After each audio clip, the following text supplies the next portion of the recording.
Hello guys, welcome back to my to channel. स्वागत है आपका आज की एक बार फिर से अगली नई वीडियो में। आज की वीडियो में हम बात करने वाले हैं, जो आप ध्यान देंगे, जीके के मोस्ट इम्पॉर्टेंट क्वेश्चन को कवर करेंगे, जो कि संविधान के प्रश्न से बना है। जो संविधान वाला भाग है, इसी से जितने भी प्रश्न होंगे संविधान से रिलेटेड प्रश्न को आज कवर करेंगे, जो परीक्षा के दृष्टि से काफ़ी इम्पॉर्टेंट है, जो परीक्षा की दृष्टि से वेरी इंपॉर्टेंट है, जो परीक्षा में डायरेक्टली प्रश्न पूछे जाते हैं। तो इसको कवर करेंगे, एक भी प्रश्न आपका छूटने वाला नहीं है।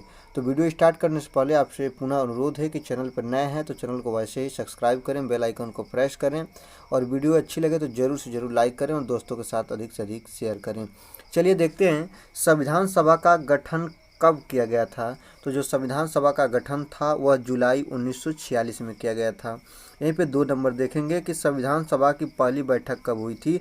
तो 9 दिसंबर 1946 को संविधान सभा की पहली जो बैठक थी वह हुई थी। और ध्यान दीजिएगा, इसी दिन डॉक्टर सच्चिदानंद सिन्हा को संविधान सभा का अस्थायी सदस्य चुना गया था। ठीक ना। आगे देखते हैं कि भारत की संविधान सभा किसके अनुसार गठित की गई थी। तो जो भारत की संविधान सभा है ना, वह किसके अनुसार गठित की गई थी ये पूछ रहा है। तो कैबिनेट मिशन योजना के अंतर्गत भारत की संविधान सभा का गठन हुआ था। ये भी बात को ध्यान रखेंगे। आगे देखते हैं, आगे कह रहा है कि संविधान सभा की पहली बैठक कहाँ हुई थी। तो संविधान सभा की जो पहली बैठक है ना, इसके बारे में प्रश्न पूछ लेता है। तो जो संविधान सभा की पहली बैठक है वो नई दिल्ली में हुई थी, नई दिल्ली में। आगे देखेंगे, जो आपको मैं प्रश्न बता भी चुका हूं कि संविधान सभा के अस्थायी सदस्य कौन थे। तो डॉक्टर सच्चिदानंद सिन्हा हैं, जिन्हें 9 जुलाई 1946 को चुना गया था। ये भी बात को आप ध्यान देंगे, 9 जुलाई 1946 को चुना गया था। आगे देखते हैं, किस रियासत के प्रतिनिधि संविधान सभा में शामिल नहीं हुए थे। तो किस रियासत के प्रतिनिधि थे। तो हैदराबाद रियासत के थे, जो आप बाद में पढ़े भी हैं कि हैदराबाद रियासत को पुलिस कार्रवाई के द्वारा जोड़ा गया, भारत का हिस्सा बनाया गया। आगे देखते हैं, आगे है कि संविधान सभा में महिला सदस्यों की संख्या कितनी थी। तो जो संविधान सभा थी ना, संविधान का निर्माण करने के लिए जो सभा बनाई गई थी, उसमें महिला सदस्यों की संख्या कितनी थी। तो 12 थी। इसको भी आप ध्यान देंगे। आगे देखते हैं, संविधान सभा में अनुसूचित जनजातियों की संख्या कितनी थी। तो संविधान सभा में अनुसूचित जनजातियों की संख्या को देखेंगे तो 33 थी, 33। इसको भी आप ध्यान देंगे। आगे देखेंगे, आगे कराए कि संविधान सभा के अस्थाई सदस्य, ठीक ना, आपको अस्थाई डॉक्टर सच्चिदानंद सिन्हा मिले, लेकिन अब यहाँ पे आपको अस्थाई सदस्य के बारे में पूछ रहा है कि अस्थाई सदस्य कौन थे। तो डॉक्टर राजेंद्र प्रसाद को अस्थाई अध्यक्ष बोला जाता है, और ये 11 दिसंबर 1946 को चुने गए थे, 1946 को। ये बात को आप ध्यान देंगे। और जो अस्थायी सदस्य थे 9 दिसंबर 1946 को चुने गए थे, जो डॉक्टर सच्चिदानंद सिन्हा थे। आगे देखते हैं, आगे कह रहा है कि संविधान सभा की कार्रवाई कब शुरू हुई। तो 13 दिसंबर 1946 को संविधान सभा की कार्रवाई शुरू हुई थी। संविधान सभा के प्रारूप समिति के अध्यक्ष कौन थे। अगला बोल रहा है कि प्रारूप समिति के अध्यक्ष, तो डॉक्टर भीमराव अंबेडकर प्रारूप समिति के अध्यक्ष थे। आगे देखते हैं कि संविधान सभा के प्रारूप समिति के सदस्यों की संख्या कितनी थी। तो प्रारूप समिति के अध्यक्ष डॉक्टर भीमराव अंबेडकर और इनकी सदस्यों की संख्या कितनी थी। तो 7 थी। इसको भी आप कवर करेंगे। आगे देखते हैं कि संविधान सभा में भीमराव अंबेडकर का निर्वाचन कहाँ से हुआ था। तो संविधान सभा में भीमराव अंबेडकर के निर्वाचन की बात कर लें तो संविधान सभा में भीमराव अंबेडकर पश्चिम बंगाल से निर्वाचित हुए थे, पश्चिम बंगाल से। इसको भी आप देखेंगे। आगे देखते हैं कि देश विभाजन के बाद संविधान सभा का पुनर्गठन कब किया गया। तो देश के विभाजन के बाद संविधान सभा का पुनर्गठन 31 अक्टूबर 1947 को किया गया था, 31 अक्टूबर 1947 को। आगे देखेंगे, देश विभाजन के बाद संविधान सभा के सदस्यों की कुल संख्या कितनी थी। तो 299। जब मेरा देश विभाजित हो गया तो उस समय संविधान सभा के सदस्यों की संख्या 299 थी। इसको भी आप ध्यान देंगे। आगे देखते हैं, संविधान सभा के संचालन समिति के अध्यक्ष कौन थे। तो संचालन समिति के अध्यक्ष के बारे में बात करें तो डॉक्टर राजेंद्र प्रसाद संचालन समिति के अध्यक्ष थे। आगे देखते हैं कि संविधान सभा के झंडा समिति के अध्यक्ष कौन थे? तो जेबी कृपलानी। जेबी कृपलानी जो झंडा समिति के अध्यक्ष थे। ये प्रश्न काफ़ी बार रिपीटेड प्रश्न है, रिपीट कर लेता है कि झंडा समिति के अध्यक्ष कौन है? तो जेबी कृपलानी है। इसको भी आप ध्यान देंगे, ठीक ना। तो वीडियो आपको अच्छी लग रही है तो लाइक करते चलें, ठीक ना। आगे देखते हैं। आगे है कि संविधान के प्रारूप पर कुल कितने दिन तक बहस हुआ था? तो संविधान कैसा रहेगा, इसके प्रारूप पर कुल 144 दिन का बहस हुआ था। 144 दिन बहस लगातार होती रह गई बस संविधान के प्रारूप पर। इसको भी आप देखेंगे। आगे देखते हैं कि संविधान निर्माण प्रक्रिया में कुल कितना दिन समय लगता है? तो लगा था, ठीक ना। तो संविधान निर्माण प्रक्रिया में 2 वर्ष 11 माह 18 दिन लगे थे। ये भी काफ़ी इंपॉर्टेंट है। काफ़ी बहुविकल्पी प्रश्न, क्विज टाइप प्रश्न ये पूछे जाते हैं। 2 वर्ष 11 माह 18 दिन संविधान को बनने में समय लगा था। आगे देखते हैं कि संविधान सभा द्वारा संविधान को कब पारित किया गया? तो 26 नवंबर 1949 को संविधान सभा द्वारा जो संविधान था उसको लागू कर दिया गया, उसको पारित किया गया। ध्यान दीजिएगा, इसमें भी काफ़ी बच्चों के अंदर डाउट होता है कि संविधान सभा द्वारा जो संविधान है कब पारित किया गया था? तो 26 नवंबर 1949 को। और कब पूर्ण रूप से लागू हुआ था? तो 26 जनवरी 1950 को। इसको भी आप देखेंगे, दोनों में काफ़ी डाउटफुल स्थिति रहती है, तो दोनों प्रश्नों को मैंने एक साथ लिया है, ठीक ना। तो इसको आप ध्यान से देखिएगा। आगे देखते हैं, भारतीय संविधान का जनक किसे माना जाता है? तो भारतीय संविधान का जो जनक भीमराव अंबेडकर को माना जाता है, भीमराव अंबेडकर को। आगे देखते हैं कि संविधान सभा में मूल रूप से कितने भाग, अनुच्छेद और अनुसूचियां थी जब मेरा संविधान बना? ध्यान दीजिएगा, उस समय 22 भाग, 395 अनुच्छेद और यहाँ पे 8 अनुसूचियाँ थी। ये भी आप बात ध्यान देंगे, 8 अनुसूचियाँ थी, जो कि प्रिंटिंग में छूट गया है। 8 अनुसूचियाँ, 22 भाग, 395 अनुच्छेद एवं 8 अनुसूचियाँ उस समय थी। आगे देखते हैं। आगे बता रहा है कि किस संविधान संशोधन अधिनियम ने राज्य के नीति निर्देशक तत्वों को मौलिक अधिकारों की उपेक्षा अधिक प्रभावशाली बनाया है? तो 42वें संविधान संशोधन जो 1976 है, वो आपका संशोधन अधिनियम के तहत राज्य नीति निर्देशक तत्वों को मौलिक अधिकारों की उपेक्षा बनाया है, उपेक्षा को अधिक प्रभावशाली बनाया है। आगे देखते हैं। आगे कह रहा है कि भारत के कौन से राष्ट्रपति द्वितीय पसंद के मतों की मतगणना के फलस्वरूप अपना निश्चित कोटा प्राप्त निर्वाचित हुए थे? तो भारत के जो बीबी गिरी हैं, पहले मतगणना में हार चुके थे, लेकिन जब पुनः दोबारा मतगणना कराई गई तो इन्हें जीत मिलती है। तो भारत के कौन ऐसे राष्ट्रपति हैं जिनको द्वितीय मतगणना के अनुसार विजयी हुए? तो बीबी गिरी। ये प्रश्न काफ़ी बनता है। आगे देखते हैं। आगे कह रहा है कि संविधान के किस अनुच्छेद के अंतर्गत वित्तीय आपातकाल की व्यवस्था है? तो वित्तीय आपातकाल, जो ध्यान देंगे, वित्तीय आपातकाल जो अनुच्छेद 360 के अंतर्गत लगता है, 360 में इसका प्रावधान को दिया गया है। भारतीय संविधान में कौन सी नागरिकता प्रदान करता है? तो जो भारतीय संविधान है केवल एकल नागरिकता प्राप्त करता है। जैसे अमेरिका के संविधान है, वहाँ पे 2 ही नागरिकता दी जाती है, ठीक ना। राज्य का अलग और आपका उस देश का अलग, ठीक ना। तो स्टेट और उसके देश के अलग अलग आपका नागरिकता होती है, इसको ध्यान देंगे। लेकिन भारत में ऐसी नागरिकता का प्रावधान नहीं है। भारतीय संविधान केवल एकल नागरिकता को प्रमोट करता है। आगे देखते हैं कि प्रथम पंचायती राज व्यवस्था का उद्घाटन पंडित जवाहरलाल नेहरू ने 2 अक्टूबर 1859 को किस स्थान पर किया था? तो ये भी बात को आप जान जाइए कि प्रथम पंचायती राज व्यवस्था का उद्घाटन पंडित जवाहरलाल नेहरू ने किया है। और कब किए हैं? तो 2 अक्टूबर 1959 को, ठीक ना। गांधी जी के इसी दिन 2 अक्टूबर के जन्मदिन के दिवस पर आप इसको ध्यान देंगे, 1959 में किया था उन्होंने पंचायती राज व्यवस्था का उद्घाटन, जो कि नागौर में किए थे और वो राजस्थान में पड़ता है। भी आपको ध्यान देना होगा बात को। लोकसभा का कोरम कुल सदस्य संख्या कितनी होती है? ध्यान दीजिए, लोकसभा का कोरम का मतलब रहा लोकसभा की कार्रवाई कितने सदस्य की उपस्थिति में होती है। तो 1/10 अगर सदस्य उपस्थित हों तो लोकसभा की कार्रवाई सुनिश्चित की जाती है। आगे देखते हैं। पंचवर्षीय योजना का अनुमोदन तथा पुनरीक्षण किसके द्वारा किया जाता है? तो राष्ट्रीय विकास परिषद द्वारा। पंचवर्षीय योजना का जो अनुमोदन तथा पुनरीक्षण है वो राष्ट्रीय विकास परिषद द्वारा किया जाता है। आगे देखते हैं। राज्य स्तर पर मंत्रियों की नियुक्ति कौन करता है? तो जो ध्यान देंगे आप, राज्य स्तर पर मंत्रियों की नियुक्ति है जो राज्यपाल करेंगे, और केंद्र स्तर पर जो कैबिनेट मंत्रियों की उपस्थिति है उसको आप केंद्रीय मंत्री जैसे हैं लोग, तो उनको जो होगा आपका राष्ट्रपति करेंगे, ठीक ना। तो राज्य स्तर पर कौन करेंगे, तो राज्यपाल करेंगे। इसको भी आप ध्यान देते रहेंगे। आगे देखते हैं कि नए राज्य के गठन अथवा सीमा परिवर्तन का अधिकार किसे है, तो संसद को है। नए राज्यों का गठन तथा सीमा परिवर्तन का जो अधिकार है वो संसद के पास है। नए राज्यों को गठन करना या सीमा में परिवर्तन करना सभी संसद के पास ऐसे प्रावधानों को रखा गया है। आगे देखते हैं भारत में लोकसभा किसके द्वारा भंग की जाती है, तो भारत में जो लोकसभा होती है वो प्रधानमंत्री के परामर्श पर राष्ट्रपति के द्वारा किया जाता है, राष्ट्रपति के द्वारा। तो प्रधानमंत्री के परामर्श पर राष्ट्रपति के द्वारा लोकसभा भंग की जाती है। ये भी बात आप ध्यान देंगे। छोटे छोटे प्रश्न हैं लेकिन काफ़ी अपने आप में प्रश्न इंपॉर्टेंट रखते हैं, इसको आप ध्यान देंगे। बातों बातों में रहस्य छिपा है, तो ध्यान दीजिएगा। भारत में लोकसभा किसके द्वारा भंग की जाती है, तो की तो जाती है राष्ट्रपति के द्वारा, लेकिन किसके परामर्श पर, तो प्रधानमंत्री के परामर्श पर। जब लगता है प्रधानमंत्री के पास एक बहुमत का कोटा नहीं है तो वह सूचित करता है राष्ट्रपति को, और राष्ट्रपति उसको भंग करने की घोषणा को करते हैं। आगे देखते हैं, आगे कहता है कि भारतीय संविधान में संघ की कार्यपालिका शक्ति किस में निहित है, तो राष्ट्रपति में। भारतीय संविधान में जितने भी संधि या अन्य सभी कार्य होते हैं वो राष्ट्रपति के नाम पर होते हैं, ठीक ना। भारतीय संविधान में संघ की कार्यपालिका शक्ति राष्ट्रपति में निहित होती है। अगला देखते हैं, राज्यसभा का सर्वप्रथम गठन कब हुआ था, तो राज्यसभा का सर्वप्रथम गठन 3 अप्रैल 1952 को हुआ था, 3 अप्रैल 1952 को हुआ था।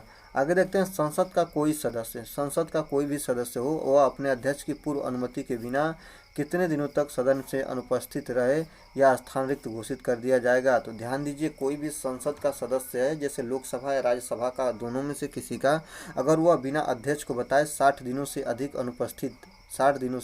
अधिक दिनों तक अनुपस्थित रहता है, तो उसके अनुपस्थिति का कारण अगर लोकसभा अध्यक्ष या उसके अध्यक्ष को नहीं पता है तो उसको अनुपस्थिति या रिक्त पद उसको घोषित कर दिया जाता है। ये भी बात को ध्यान देंगे। 60 दिनों के अंतर्गत अपनी जो हाजिरी है उसको लगाना जरूर इम्पॉर्टेंट हो जाता है। आगे देखते हैं, लोकसभा अध्यक्ष को कौन चुनते हैं, तो लोकसभा अध्यक्ष को लोकसभा के सदस्य चुनते हैं, ठीक ना। लोकसभा के सदस्य चुनते हैं। वर्तमान में लोकसभा अध्यक्ष कौन है, तो ओम बिरला हैं, ये भी बात को ध्यान देंगे। और महिला लोकसभा अध्यक्ष कौन थी, तो प्रतिभा देव पाटिल थी। इससे भी प्रश्न को बनाया जाता है, यहाँ से भी प्रश्न को पूछ लेता है। आगे देखते हैं, क्या संघ शासित क्षेत्र भी राज्यसभा में अपना प्रतिनिधि भेजते हैं, तो जी हाँ, संघ शासित प्रदेश भी राज्यसभा में अपने जो सदस्य होते हैं उनको भेजते हैं, और इनके भी इसमें चुनावी रूप में चुनाव करने का इनका भी प्रावधान है, केंद्र शासित प्रदेशों का। इसको भी आप ध्यान देते रहेंगे। आगे देखते हैं, केंद्र सरकार का संवैधानिक प्रधान कौन होता है, तो केंद्र सरकार का जो संविधान के अनुसार केंद्र सरकार का जो प्रधान होता है वो राष्ट्रपति होता है, ठीक ना। और उस तरह देखा जाए तो कौन होते हैं, प्रधानमंत्री साहब होते हैं, प्रधानमंत्री होते हैं। इसको आप ध्यान देंगे। लेकिन संविधान के अनुसार जो होते हैं वो राष्ट्रपति होते हैं। आगे देखते हैं, राष्ट्रपति पद के चुनाव संबंधित विवाद को किसे निर्देशित किया जाता है, तो राष्ट्रपति पद के चुनाव संबंधित जितने भी विवाद होते हैं वो सर्वोच्च न्यायालय सुप्रीम कोर्ट में इसके सॉल्यूशन को ढूंढा जाता है, या इसके द्वारा सॉल्यूशन इसका निकाला जाता है। आगे देखते हैं, आगे कह रहा है कि देशी नरेशों के प्रवेशों और विशेष अधिकारों को किस संविधान संशोधन के अधिनियम के द्वारा समापन कर दिया गया था, तो 26वें संविधान संशोधन अधिनियम द्वारा देशी रियासतों के नरेशों और प्रिविसर्पों को खत्म कर दिया गया था। विशेष अधिकार जो थे उनके अधिकार को छीन लिया गया था 26वें संविधान संशोधन द्वारा। आगे देखते हैं, संविधान सभा का गठन किसकी सिफारिश पर किया गया था, तो संविधान सभा की जो गठन थी वो कैबिनेट मिशन योजना की सिफारिश पर किया गया था, जो पहले भी इस प्रश्न को मैं बता चुका हूं आपको। आगे देखते हैं, संविधान का कौन सा अनुच्छेद सामाजिक समानता का अधिकार प्रदान करता है, तो अनुच्छेद 15 है, ठीक ना, जो कि सामाजिक समानता का अधिकार प्रदान करता है लोगों को। आगे देखते हैं, संविधान संशोधन के लिए विधेयक संसद के किस सदन में प्रयुक्त किया जाता है, तो जो संविधान संशोधन के लिए जो विधेयक होता है वो संसद के किसी भी सदन में हम पेश कर सकते हैं। किसी भी सदन में जो संविधान संशोधन संबंधित विधेयक है उसको हम पेश कर सकते हैं। आगे देखते हैं, संविधान पद पर, ठीक। आगे देखते हैं, राष्ट्रपति पद पर ध्यान दीजिएगा। राष्ट्रपति पद पर कार्यकारी राष्ट्रपति के अलावा सबसे कम अवधि के लिए पदारूढ़ रहने वाले व्यक्ति का क्या नाम है? तो सबसे कम उम्र में डॉक्टर जाकिर हुसैन साहब थे, जो सबसे कम उम्र तक राष्ट्रपति पद पर रहे आज तक के राष्ट्रपतियों की सूची में। ये भी ध्यान देंगे। राज्यों के आधार पर राज्यों का भाषा के आधार पर किस वर्ष में गठन किया गया था? तो ध्यान दीजिएगा 1956 में। और प्रथम जो राज्य है आपका आंध्र प्रदेश है। ध्यान दीजिएगा प्रथम राज्य कौन है? तो आंध्र प्रदेश है, जो कि किस आधार पर बनाया गया है? तो राज्यों की भाषाई आधार पर इसको आप ध्यान देंगे। आगे देखते हैं कि भारतीय संविधान के किस अनुच्छेद को संविधान की आत्मा के नाम से जाना जाता है? तो जो आपका अनुच्छेद 32 है ना, संविधान की आत्मा बोला जाता है। और इसमें किसका प्रावधान है? तो ध्यान दीजिएगा प्रस्तावना का प्रावधान है। प्रस्तावना को संविधान की आत्मा बोला जाता है। ये भी बात को आप ध्यान देंगे, जिसका प्रावधान अनुच्छेद 32 में दिया गया है।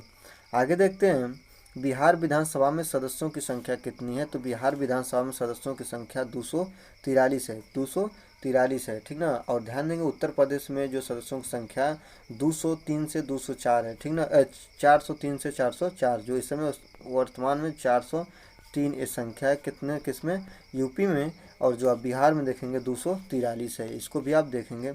आगे देखते हैं कि लोकसभा चुनाव क्षेत्रों का परिसीमन किस वर्ष की जनगणना के बाद किया जाएगा?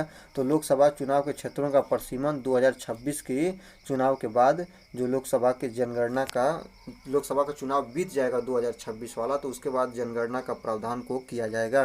गोवा को किस वर्ष राज्य के दर्जा मिला? तो किस वर्ष, ठीक ना। तो गोवा को 1987 में। ध्यान दीजिए गोवा को 1987 में विशेष राज्य का नहीं, किस राज्य का दर्जा दिया गया है, केवल विशेष राज्य का दर्जा नहीं दिया गया। इसको भी आप ध्यान देंगे। और आगे पूछता है कि नगर निगम के सर्वोच्च अधिकारी को क्या कहते हैं? तो नगर निगम के सर्वोच्च अधिकारी को महापौर बोलते हैं। काफ़ी इंपॉर्टेंट प्रश्न है महापौर। ध्यान दीजिएगा, कई बार ऐसा प्रश्न को रिपीट कराया हुआ प्रश्न है। प्रथम लोकसभा अध्यक्ष में कितने राजनीतिक दलों को प्रथम लोकसभा चुनाव, ये बात ध्यान दीजिएगा, प्रथम लोकसभा चुनाव में कितने राजनीतिक दलों को राष्ट्रीय दल के रूप में मान्यता दी गई थी? तो जो प्रथम बार लोकसभा चुनाव किया गया उसमें 14 पार्टियां ऐसी थी जिनको राष्ट्रीय दल की मान्यता को दिया गया था। आगे देखते हैं। आगे कह रहा है कि प्रधानमंत्री का सचिवालय किसके अधीन होता है? तो गृह मंत्रालय के अधीन होता है प्रधानमंत्री का सचिवालय। संविधान सभा के द्वारा पारित संविधान में कुल कितने अनुच्छेद और अनुसूचियाँ थी? 395 अनुच्छेद और 8 अनुसूचियाँ थी और 22 भाग थे। इसको भी आप ध्यान देंगे। तो 22 भाग थे, 395 अनुच्छेद थे और 8 अनुसूचियाँ थी, जो आपका पुराना संविधान था, सबसे पहला संविधान था। आगे देखते हैं कि भारतीय संविधान में कितने भागों में विभाजित है? तो जो भारतीय संविधान है 22 भाग, 395 अनुच्छेद और 8 अनुसूचियां में विभाजित है। आगे देखते हैं भारतीय संविधान के अंतर्गत संविधान संशोधन का पहला अधिकार किसके पास है? तो ध्यान दीजिएगा संविधान संशोधन का जो अधिकार है भारतीय संसद के पास है, जो लोकसभा या राज्यसभा के द्वारा संविधान संशोधन संबंधित बिल को पास किया जाता है सबसे पहले, ठीक ना। आगे देखते हैं कौन सा अधिकार अब आपातकाल में भी समाप्त या सीमित नहीं किया जा सकता? तो वो ध्यान दीजिएगा व्यक्तिगत स्वतंत्रता तथा जीवन की सुरक्षा का अधिकार है, जो कि आपातकाल में भी इसको समाप्त हम नहीं कर सकते। व्यक्तिगत स्वतंत्रता और जीवन की सुरक्षा, दो चीज़ ध्यान दीजिएगा आप। आगे देखते हैं संविधान के अनुच्छेद 24 के अंतर्गत कितने वर्ष से कम आयु वाले किसी बच्चे को कारखाने में काम कराना या अन्य जोखिम भरे काम को नियुक्त करना, ये आपका क्या है? तो यह एक अपराध माना जाएगा। तो वो 14 वर्ष से कम वाले बच्चों को ऐसा कराएंगे तो आपको अपराधी या अपराध के तहत घोषणा किया जाएगा, अपराधी आपको माना जाएगा। आगे देखते हैं। आगे कह रहा है कि संविधान के अनुच्छेद 368 में किस प्रक्रिया का उल्लेख किया गया है? तो संविधान संशोधन की प्रक्रिया 368 के संविधान संशोधन में दिया गया है। 368 अनुच्छेद 368 कहता है कि इसमें संविधान संशोधन की प्रक्रिया का उल्लेख किया गया है। ये भी बात को आप ध्यान देंगे। आगे कह रहा है कि भारतीय संविधान के अनुसार भारत का स्वरूप क्या है? तो संघीय स्वरूप है, संघीय राज्य है। जो भारतीय संविधान के अनुसार भारत का स्वरूप संघीय राज्य को दर्शाता है। स्वतंत्र भारत के प्रथम भारतीय गवर्नर जनरल कौन थे? तो स्वतंत्र भारत के प्रथम भारतीय गवर्नर जनरल चक्रवर्ती राजगोपालाचारी थे। यदि कोई व्यक्ति या कोई सरकार, ठीक ना, निर्देश तत्वों की उपेक्षा करती है तो उसे उसे निश्चित है कि इसके मतदाताओं के संभव उत्तरदायी होना पड़ेगा। यह कथन किसका है? तो ध्यान दीजिएगा, वह डॉक्टर भीमराव अंबेडकर का है। डॉक्टर भीमराव अंबेडकर के अनुसार इसे यही निष्कर्ष निकलता है कि जो सरकार किसी भी लोगों के बातों या उनके कही गई बातों को मानने से बाध्य नहीं होती है, तो सरकार को हटाने के लिए कौन उत्तरदायी होता है? तो मतदाता होते हैं। और कैसे हटाते हैं? तो अपने मत देकर उसके सरकार को बदलने का कार्य करते हैं। और इस बात की घोषणा भीमराव अंबेडकर, यह युक्ति या यह कथन किसका है? तो यह जो कथन है भीमराव अंबेडकर का है। ऐसा भी प्रश्न में कभी कभी पूछा है, ठीक ना। आगे देखेंगे, मताधिकार के लिए न्यूनतम आयु क्या रखा गया है? 21 वर्ष से पहले थी, लेकिन इसको घटाकर 18 वर्ष कर दिया गया है। और किस संविधान संशोधन के द्वारा किया गया है? तो 61वें संविधान संशोधन द्वारा 21 वर्ष की आयु को घटाकर 18 वर्ष में कन्वर्ट कर दिया गया है। ये भी बात को आप ध्यान देंगे। आगे देखते हैं, कह रहा है कि राष्ट्रपति पर महाभियोग का आरोप संसद के किस सदन द्वारा लगाया जाता है? तो राष्ट्रपति को उसके पद से महाभियोग विधि प्रक्रिया द्वारा हटाया जा सकता है। और यह सदन के किस संसद में लगाते हैं? तो किसी भी सदन में इसे लगा सकते हैं। ध्यान दीजिएगा, किसी भी सदन में लगा सकते हैं। और सदन के सदस्यों द्वारा अगर पारित करा लिया जाए तो उन्हें उनके पद से हटा सकते हैं। आगे देखते हैं, आगे कह रहा है कि संविधान के किस अनुच्छेद के द्वारा राष्ट्रपति को अध्यादेश जारी करने की शक्ति प्रदान की गई है? तो अनुच्छेद 123 कहता है कि राष्ट्रपति को अध्यादेश जारी करने की क्या है? शक्ति है, 123 के अनुसार, अनुच्छेद 123 के अनुसार। अगला देखते हैं, अगला कहता है कि भारत का राष्ट्रपति किसी ऐसे प्रश्न पर जिसमें विधि और तथ्य के प्रश्न अंतर्ग्रस्त हों किससे परामर्श प्राप्त कर सकता है? तो जब भारत के राष्ट्रपति को किसी भी बात पर मतभेद की स्थिति पैदा हो तो वह अपना सर्वोच्च न्यायालय से परामर्श ले सकता है। उससे अपनी बात का परामर्श या कोई भी बात में उसको परेशानी आए तो सर्वोच्च न्यायालय से इस बात पर परामर्श ले सकता है। कौन? तो राष्ट्रपति। आगे देखते हैं, सर्वप्रथम किस अधिनियम के द्वारा भारत में उत्तरदायी शासन की स्थापना हुई थी? तो 1919 के भारत शासन अधिनियम द्वारा भारत में उत्तरदायी शासन की स्थापना हुई थी। आगे देखते हैं, संविधान सभा के अस्थायी अध्यक्ष थे। तो संविधान सभा के अस्थायी अध्यक्ष डॉक्टर सच्चिदानंद सिन्हा हैं। अखिल भारतीय कांग्रेस ने किस वर्ष यह प्रस्ताव पारित किया कि भारत की जनता स्वयं बिना किसी विदेशी हस्तक्षेप के अपने संविधान का निर्माण करेगी? तो 1936 में यह बिल को पास किया गया था। भारतीय कांग्रेस ने के द्वारा यह बिल को पास किया गया था। आगे देखते हैं कि वर्तमान में भारत में नागरिकों को मूल कितने अधिकार प्राप्त हैं? तो 6। मूल अधिकारों की संख्या कितनी है? तो 6 है। मौलिक अधिकारों की सुरक्षा हेतु तो न्यायालय कितने प्रकार के लेख को जारी करता है? तो 5 प्रकार के लेख को। मौलिक अधिकार की सुरक्षा के लिए जो न्यायालय है, ठीक ना, जो जजमेंट व्यवस्थी है, उसमें 5 प्रकार के जो अधिकार हैं उसको जारी करने के लिए लेख जारी करता है न्यायालय। आगे देखते हैं, लोक नियोजन के विषय में अवसर की समानता का उल्लेख संविधान के किस अनुच्छेद में किया गया है? तो वह आपका अनुच्छेद 16 में ऐसा प्रावधान को दिया गया है। किसी भी संविधान में किसी विधेयक को धन विधेयक के रूप में कौन प्रमाणित करता है? कि जो किसी भी द्वारा पेश तो किया जाता है, लेकिन ध्यान दीजिएगा, जो धन विधेयक है या कोई और विधेयक है इसकी पुष्टि लोकसभा के अध्यक्ष करते हैं, जो वर्तमान में ओम बिरला हैं, ठीक ना। सर्वप्रथम पंचायती राज व्यवस्था का उद्घाटन पंडित जवाहरलाल नेहरू 2 अक्टूबर 1959 को किस स्थान में किए थे? तो नागौर, जो राजस्थान में पड़ता है। ये भी बात को आप ध्यान देंगे। अभी देखिए, अगला प्रश्न बोल रहा है कि योजना आयोग के उपाध्यक्ष को भारत सरकार के सरकारी वरीयता क्रम में किसके समक्ष दर्जा की दी गई है? तो केंद्रीय कैबिनेट मंत्री के समकक्ष ऐसा प्रावधान को रखा गया है। जितने भी प्रश्न हैं आपके परीक्षा से इम्पोर्टेंट प्रश्न हैं जो कॉम्पिटिटिव एग्जाम में पूछे जाते हैं, तो वीडियो आपको अच्छी लग रही है तो वीडियो को जरूर से जरूर लाइक कर लें। और आगे देखते हैं कि किस प्रधानमंत्री के कार्यकाल में दल बदल विरोधी विधेयक पास हुआ था? तो राजीव गांधी के कार्यकाल में दल बदल जो विरोधी विधेयक था यह पास किया गया था या इसको बहस की गई थी। ये भी बात पूछता है, सर्वप्रथम बहस कब की गई थी? तो राजीव गांधी के कार्यकाल में। आगे देखते हैं, आगे कह रहा है कि संविधान के किस अनुच्छेद में न्यायपालिका के कार्यपालिका से पृथक्करण की बात की गई है? तो अनुच्छेद 50 के अंतर्गत ऐसा प्रावधान को रखा गया है। आगे देखते हैं, आगे कह रहा है कि ध्यान दीजिएगा कि उच्चतम न्यायालय में पहली महिला न्यायाधीश कौन थी? तो उच्चतम न्यायालय में जो पहली महिला न्यायाधीश है फातिमा बीबी हैं। फातिमा बीबी। जो महिला न्यायाधीश के बारे में बात कर लें उच्चतम न्यायालय में तो फातिमा बीबी हैं। संविधान में वर्तमान में कुल कितने अनुच्छेद कितनी अनुसूचियां हैं, तो ध्यान दीजिएगा संविधान में इस समय 444 अनुच्छेद और 12 अनुसूचियां हैं। कितनी अनुसूचियां हैं, तो 12 अनुसूचियां हैं। इसको भी आप ध्यान देंगे। आगे देखते हैं संविधान के प्रस्तावना में संशोधन करके क्या शब्द जोड़ा गया। तो संविधान का जो प्रस्तावना है जिसको उसकी आत्मा बोला जाता है, संविधान की आत्मा किसे बोला जाता है, तो वो बोला जाता है प्रस्तावना को। और इसके ध्यान दीजिएगा इसको संशोधन करके इसमें 42वें संविधान संशोधन 1976 के द्वारा इसमें पंथ निरपेक्ष, समाजवादी और अखंडता शब्द को जोड़ा गया है। पंथ निरपेक्ष, समाजवादी और अखंडता शब्द को जोड़ा गया है, ये भी बात को ध्यान देंगे। आगे देखते हैं राज्य की कार्यपालिका शक्ति किसमें नियुक्त होती है। तो राज्य की जो पालिका शक्ति है वो राज्यपाल में नियुक्त होती है, और केंद्र की राज्यपालिका शक्ति जो होती है वो ध्यान दीजिएगा वो होती है किसमें, तो राष्ट्रपति में होती है। ध्यान दीजिएगा राष्ट्रपति में होता है। राष्ट्रपति के नाम पर भी जितनी भी संधियाँ की जाती हैं वो की जाती हैं, इसको भी आप ध्यान देंगे। अगला देखते हैं कैबिनेट मिशन योजना के अनुसार संविधान सभा में कुल कितने सदस्य होने थे, तो 389। संविधान सभा का गठन किसकी सिफारिश पर किया गया था, तो कैबिनेट मिशन योजना के सिफारिश पर संविधान सभा का गठन किया गया था। आगे देखते हैं कि भारतीय स्वाधीनता अधिनियम को किस दिन ब्रिटिश साम्राज्य की स्वीकृति मिली, तो ध्यान दीजिएगा 18 जुलाई 1947 को यह स्वीकृति मिली थी, जो आपको ब्रिटिश सम्राट द्वारा, ब्रिटिश शासन द्वारा। आगे बोलते हैं कि जब भारत स्वतंत्र हुआ उस समय ब्रिटेन में किस दल की सरकार बनी थी।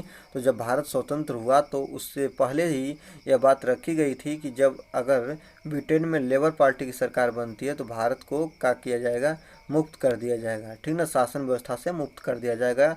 और उस समय जो सरकार बनी लेबर पार्टी की सरकार बनी। संविधान की प्रस्तावना हमारे देश में कौन सा नाम उल्लिखित है, तो संविधान के प्रस्तावना के अनुसार हमारा देश जो भारत है इसको भारत और इंडिया के नाम, दो ही नामों से संविधान के अनुसार जाना जाता है, और भी बहुत सारे नाम हैं। हिंदुस्तान आदि का प्रावधान जो आपके संविधान में नहीं किया गया है, इसको आप ध्यान देंगे। आगे देखते हैं, आगे बोला है कि भारतीय संसद की कार्यवाही में बिना सदस्यता प्राप्त किए कौन भाग ले सकता है, तो भारत का महान्यवादी, ठीक ना, भारत का महान्यवादी जो बिना सदस्य हुए भी कार्रवाई में संचालित हो सकता है, जा सकता है। आगे देखते हैं, आगे कह रहा है कि भारतीय संविधान के प्रस्तावना में समाजवाद, धर्मनिरपेक्ष और संविधान संशोधन के अंतर्गत शामिल किया गया है। तो 42वें संविधान संशोधन, किस संविधान संशोधन के द्वारा धर्मनिरपेक्ष और समाजवाद शब्द को जोड़ा गया है, तो 42वें संविधान संशोधन 1976 द्वारा ऐसा प्रावधान को किया गया है, ये भी बात को आप ध्यान देंगे। आगे देखते हैं, आगे कह रहा है कि संघात्मक प्रणाली के उठे विवादों को सुलझाने के लिए संविधान में विशेष प्रकार की व्यवस्था है। सर्वोच्च न्यायालय को केंद्र राज्यों के बीच संवैधानिक झगड़ों के बीच निर्णय का अधिकार दिया गया है, और संविधान के किस अनुच्छेद के अंतर्गत ये दिया गया है, तो 131 के अंतर्गत। इससे प्रश्नों को कुछ ऐसे अनुच्छेद हैं जो कि आपको काफ़ी इम्पोर्टेंट है, तो इसको आपको याद तो करना ही करना बनेगा, ठीक है। आगे देखते हैं, राष्ट्रपति का अभिभाषण कौन तैयार करता है। ध्यान दीजिएगा जो राष्ट्रपति का अभिभाषण है वो केंद्रीय मंत्रिमंडल तैयार करता है, केंद्रीय मंत्रिमंडल। पंचायत के चुनाव कराने का निर्णय कौन लेता है, तो राज्य की सरकारें लेती हैं। जो ग्राम पंचायत की चुनाव संबंधित कार्यप्रणाली होती है और राज्य की सरकारें तो इसको कराती हैं। आगे देखते हैं, 79वां संविधान संशोधन किससे संबंधित है, तो अनुसूचित जाति और जनजाति के लोगों के लोकसभा, राज्यसभा, विधानसभाओं में आरक्षण से संबंधित रखा गया है इसको, जो इस समय काफ़ी मुद्दा का विषय है, इस पर भी प्रश्न को बनाया जा सकता है। संविधान सभा से मुस्लिम लीग के बहिष्कार का प्रमुख कारण क्या था, तो मुस्लिम लीग के मुसलमानों के लिए एक अलग संविधान की आवश्यकता थी। जो मुसलमान चाहते थे वो अलग राज्य देश बनाना चाहते थे, यही था उसमें जो विवाद की स्थिति को उत्पन्न करता था।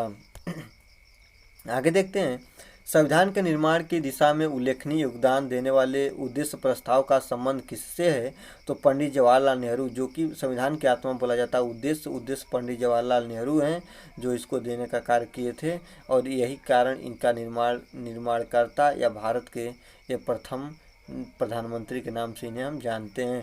संविधान के प्रस्तावना में वर्णित लोकतंत्र को किस रूप से स्वीकार किया गया, तो सामाजिक, आर्थिक और राजनीतिक लोकतंत्र के रूप में इसको आप ध्यान दीजिएगा, सामाजिक, आर्थिक और राजनीतिक लोकतंत्र के रूप में जो इसको स्वीकारा गया है। आगे देखेंगे भारत के प्रथम राष्ट्रपति के रूप में डॉक्टर राजेंद्र प्रसाद का निर्वाचन किसने किया था। तो ध्यान दीजिएगा, राष्ट्रपति के निर्वाचन संबंधित जो कार्य हैं वह उस समय विधानसभा और विधान परिषद और आप देखेंगे तो केंद्र के जितने मंत्री होते हैं या सांसद होते हैं वे भाग लेते हैं। लेकिन भारत के प्रथम राष्ट्रपति डॉक्टर राजेंद्र प्रसाद का निर्वाचन किसने किया था। तो संविधान सभा ने किया था, जो कि केवल एक निर्णायक मताधिकार के आधार पर हो गया। इनके चुनाव की प्रक्रिया आदि नहीं कराई गई थी। आगे देखते हैं। आगे कहता है कि उद्देश्य प्रस्ताव में वर्णित विचारों को संविधान सभा ने संविधान किस भाग से किस स्थान से लिया गया है। तो ध्यान दीजिएगा, वह स्थान क्या है, प्रस्तावना है। ध्यान दीजिएगा, जितने भी प्रश्न हैं काफ़ी इंपॉर्टेंट प्रश्न है, ऐसे प्रश्न पूछते रहते हैं, ठीक ना। तो आपको किसी न किसी परीक्षा से प्रश्न सभी लिए गए हैं, जो अब इसको बहुत अच्छी तरीके से देखेंगे। आगे देखते हैं, किस समिति के सिफारिशों के आधार पर संविधान में मौलिक कर्तव्यों से संबंधित प्रावधानों की व्यवस्था की गई है। तो स्वर्ण सिंह समिति सिफारिशों के आधार पर, ठीक ना, ये भी आप बात ध्यान देंगे। आगे देखते हैं, संविधान के अनुच्छेद 72(1) की व्यवस्था के अनुसार किसी को मृत्युदंड को क्षमा करने का जो पावर है किसके पास होता है। तो केवल राष्ट्रपति। ध्यान दीजिएगा, अगर आपका सुप्रीम कोर्ट आपको मृत्युदंड दे दिया तो केवल एक ही व्यक्ति है जो आपको मृत्युदंड माफ़ कर सकता है, उसका नाम है क्या, तो राष्ट्रपति, ठीक ना। दल बदल से संबंधित किसी विवाद पर अंतिम निर्णय कौन लेता है। तो अध्यक्ष जो होते हैं वो सभापति होते हैं सदन के, वही दल बदल पर अंतिम निर्णय को लेने का कार्य करते हैं। आगे देखते हैं। आगे कहता है कि भारत में संविधान में सम्मिलित समवर्ती सूची किस देश के संविधान के आधार पर शामिल की गई है। तो ऑस्ट्रेलिया के संविधान से ली गई है समवर्ती सूची का प्रावधान। ये भी बात को आप ध्यान देंगे।